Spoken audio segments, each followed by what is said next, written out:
With the release of the 24-inch iMac, Apple has a plan to completely put the low-end Macs into a completely different design choice, which is to have color in them.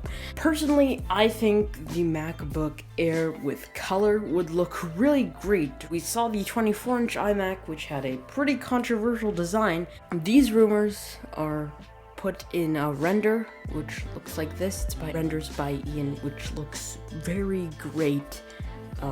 So in this picture, you can see that it has a MagSafe port, and it also has two USB-C ports. And with the MacBook Air, they're completely going to have the same colors as the 24-inch iMac, which is going to be a pretty cool MacBook Air. So in this M2 MacBook Air, as I mentioned before, is going to have the colors, and we're also going to get the white bezels. I think the color matches what Apple's plan is, and that's to bring color to the low-end models. So essentially what Apple's going to do is they're going to put the low-end models with color, and they want the high-end models to be less colored.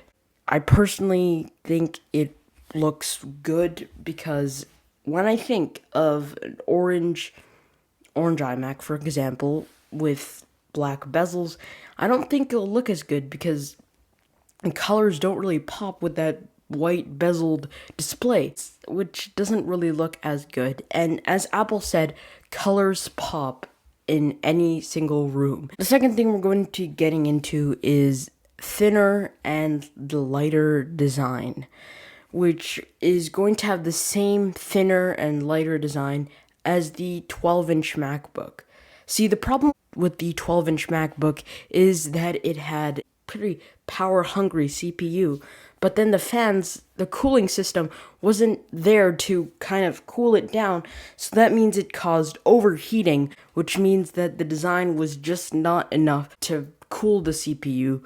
But with M2, they can come around that and make the CPU temperatures go down, which means that they're able to make this thinner design since the SoC is just 5 nanometers, and since they have a smaller logic board, since they don't have any parts to put in, since everything is super unified inside, so that means they don't need that much parts, which means that the M1 MacBook Air can be thinner and will have a more successful cooling design, since the M1 MacBook Air now has no cooling fans. So let's talk display. So the display is going to be still a 13-inch display, but since the bezels are thinner, it's going to be in a smaller body, which is going to be kind of like the 12-inch MacBook. It's also going to feature a mini LED display, kind of like in the iPad Pro with the 1,000,000:1 contrast ratio, which is a pretty great achievement for Apple to kind of just put this in their MacBook Air lineup and drastically reduce the bezels and have more screen real estate in a more thinner design. We're also going to be seeing the M2 chip, which is going to be less powerful than the M1 chip, which is going to have more of the multi-core performance, and the M2 more focusing on the single-core performance, which is going to be drastically better in the M2 MacBook Air.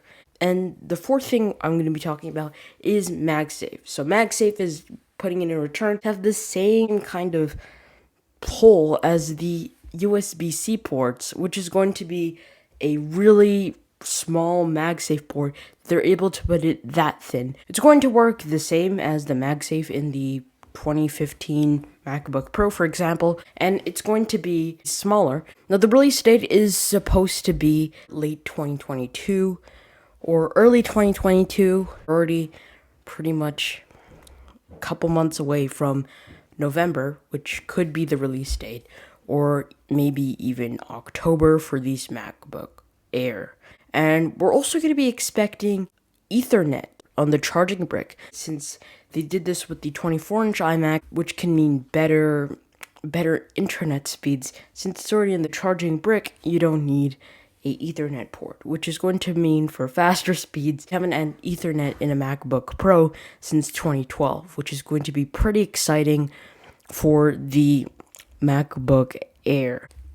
Anyways, that's it for the M2 MacBook Air. Thanks to Renders by Ian for making these beautiful renders. You can go check out his website, rendersbyian.com.